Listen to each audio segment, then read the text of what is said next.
Of the 3,500 arrests ICE has made so far since President Trump came back into office, can you just tell us the numbers? How many have a criminal record versus those who are just in the country illegally? All of them, because they illegally broke our nation's laws and therefore they are criminals as far as this administration goes. I know the last administration didn't see it that way, so it's a big culture shift in our nation to view someone who breaks our immigration laws as a criminal, but that's exactly what they are.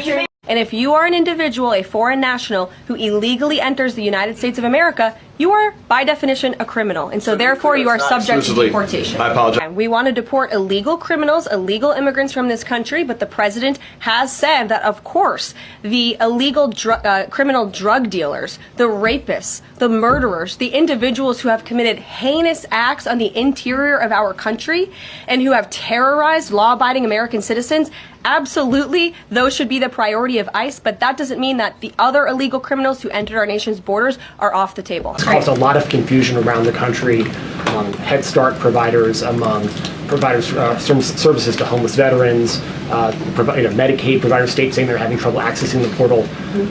Could you help us clear up some of the confusion, give some certainty to folks, and also is that uncertainty, how does that uncertainty service the president's voters? Well, I think there's only uncertainty in this room amongst the media. There's no uncertainty in this building. So let me provide the certainty and the clarity that all of you need.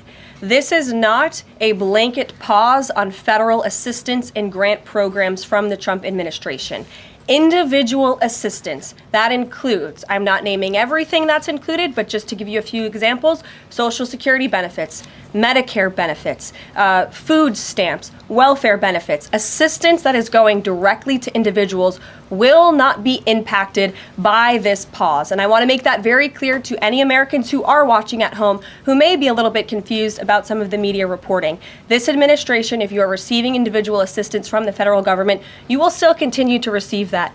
However, it is the responsibility of this president and this administration to be good stewards of taxpayer dollars. That is something that President Trump campaigned on. That's why he has launched DOGE, the Department of Government Efficiency, who is working alongside OMB. And that's why OMB sent out this memo last night, because the president signed an executive order directing OMB to do just this. And the reason for this is to ensure that every penny that is going out the door is not conflicting with the executive orders and actions that this president has taken. So what does this pause mean? It means no more funding for illegal DEI programs. It means no more funding for the Green New scam that has cost American taxpayers tens of billions of dollars. It means no more funding for transgenderism and wokeness across our federal bureaucracy and agencies. No more funding for Green New Deal social engineering policies. Again, people who are receiving individual assistance, you will continue to receive that.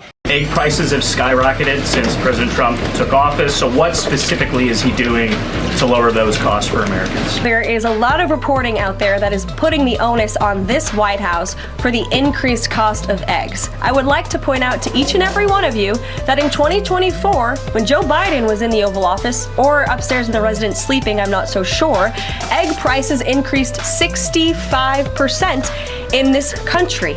We also have seen the cost of everything, not just eggs. Bacon, groceries, gasoline have increased because of the inflationary policies of the last administration. As far as the egg shortage, what's also contributing to that is that the Biden administration and the Department of Agriculture directed the mass killing of more than 100 million chickens